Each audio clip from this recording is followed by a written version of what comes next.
అన్యుల ఆచారాలు పాటిస్తూ ఉంటారు. సాంప్రదాయాలు what is the tradition that you're following. దెయ్యాలకి సంబంధించిన మూవీస్ చూస్తూ ఉంటారు. రెండవది ఏంటంటే దురాత్మలకి సంబంధించిన పండుగల్లో పాల్పంపులు పొందుతుంటారు. వాళ్ళు నేను పూజించట్లేదు, నేను ఆరాధించట్లేదు, నేను ఊరికి అక్కడ నిలబడ్డాను అంతే, మా స్నేహితుడికి కొంచెం సహాయం కావాలంటే తోడుగా అంటే అక్కడ ఉన్నాను అంతే అని అంటూ ఉంటారు. దురాత్మల పండుగలో పాలు భాగస్తులు కాకూడదు. అదే రీతిగా రిచువల్స్ చేస్తుంటారు. చాలా మంది మీకు తెలుసు కదండి ఆచారాలు. అమ్మో ఇది కనపడితే నేను బయటకి అడుగువేను, ట్యూస్డే వస్తే నేను నా గోర్లను కట్ చేయను, లేకపోతే బయటికి వెళ్ళను, ఇవన్నీ ఉంటాయి. చేస్తున్నారా? చాలా మంది విశ్వాసులు ఇవి చెప్తున్నప్పుడు గుండె బాధ అనిపిస్తుంది. సమస్తానికి సృష్టికి సర్వోన్నతుడైన దేవుడు ఏది చెప్తాడో అది నమ్మరు, కానీ మానవులు చేసిన అవి రూల్స్, రిచువల్స్, ఆచారాలు, సాంప్రదాయాలు మీకు తెలిసి ఇంకెన్నో ఉంటాయి. అలాగా అటువంటి పాటిస్తున్నారా?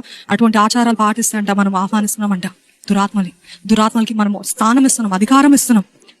వారంలో మీరు చెప్పినట్టు గుర్తుంది, ఏదో చిలుక వచ్చి అదే కాడు తీస్తుంది, అది మన జీవితం డిటర్మైన్ అయిపోతుందా? అలాగా చాలా మంది ఏదో తెలుసుకోవాలి నా జీవితం. మీకు జీవితం గురించి తెలుసుకోవాలంటే నేను ఒకటే అంట, ఇక్కడ ఉంది మన జీవితం. ఎక్కడుంది? బైబిల్లో ఉంది. మీ జీవితం, మీ భవిష్యత్. For I know the plans I have for you and your future అన్నాడు దేవుడు. జాతకాలు ఇవి మనకు అవసరం లేదు. We should not depend on that.